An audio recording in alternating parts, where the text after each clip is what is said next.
What's up, everybody? So, a little over a mile offshore of San Francisco is the world famous Alcatraz. Once a federal penitentiary that housed some of the United States' most notorious criminals, such as Al Capone, Robert Strode, Machine Gun Kelly, not the rapper, but the mobster. Not only was the prison heavily guarded with thick cement making up the structure, but the bay water around the island was freezing cold. Anyone who would dare try to swim in there would likely perish from hypothermia. While some prisoners tried, all of them had been caught by prison guards and were immediately placed back in their respective cells. That is, except for 3 men. On June 11th, 1962, inmates Frank Morris, Clarence Angelin, and Clarence's brother John successfully found their way off Alcatraz Island into the waters of the bay. All 3 men, plus a 4th conspirator, Alan West, knew each other from previous incarcerations in Florida and Georgia.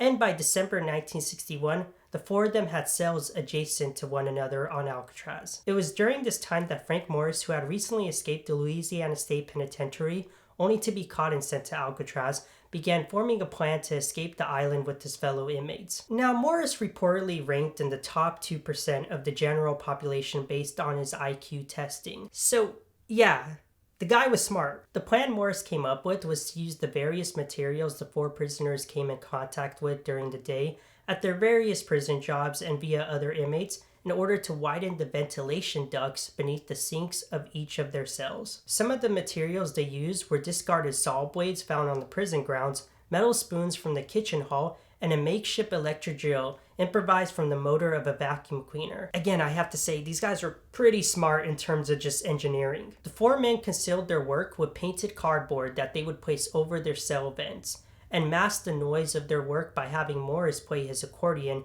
during the prison's music hours, which is when, obviously, they did most of their work. Once the holes were widened enough to pass through, the men accessed the unguarded utility corridor directly behind their cells. They then climbed up the vacant top level of the cell block. Here's where they constructed life preservers and a 6x14-foot raft using over 50 raincoats they stole from the prison. The engineering influence behind the raft and the preservers came from the magazine Popular Mechanics that they would often read in prison. The 4 prisoners carefully stitched the raft by hand and sealed it with nearby steam pipes.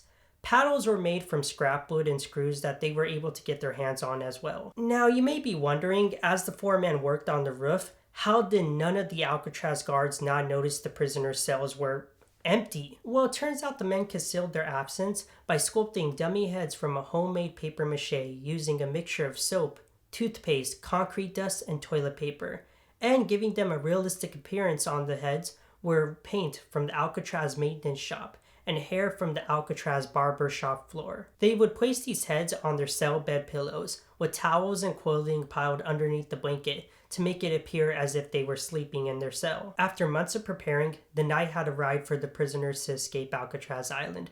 However, there was an unexpected issue. Alan West discovered that the cement he had used to reinforce crumbling concrete around his vent had actually hardened, narrowing the opening and fixing the grill in place. By the time he managed to remove the grill and re-widen the hole, the others had already left without him.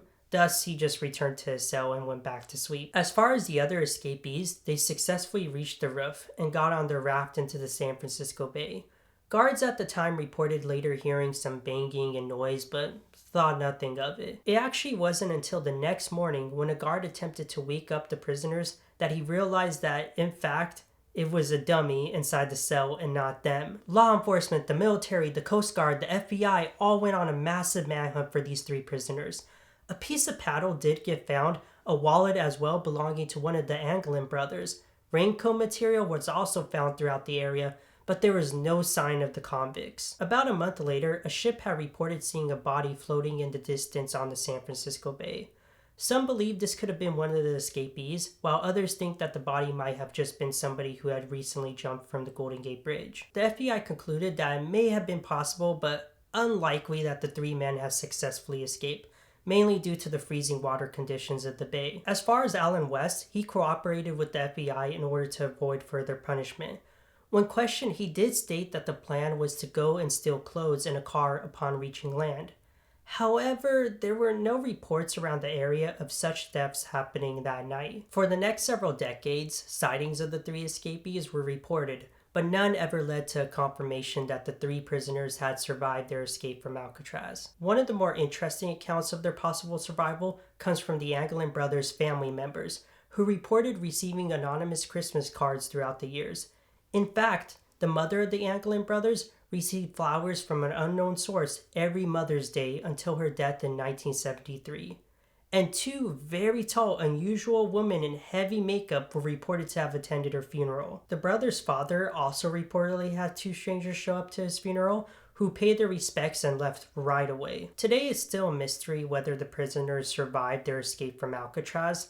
The jail would close a little under 2 years later in 1963 due to the high cost of running the facility and the increased attempt of copycat escapes. With all that said, let me know in the comments section below, do you think they survived their escape from Alcatraz? And as always, if you like this video, please hit that like button as well as that subscribe button below so you can stay up to date with all my latest content. And as always, peace.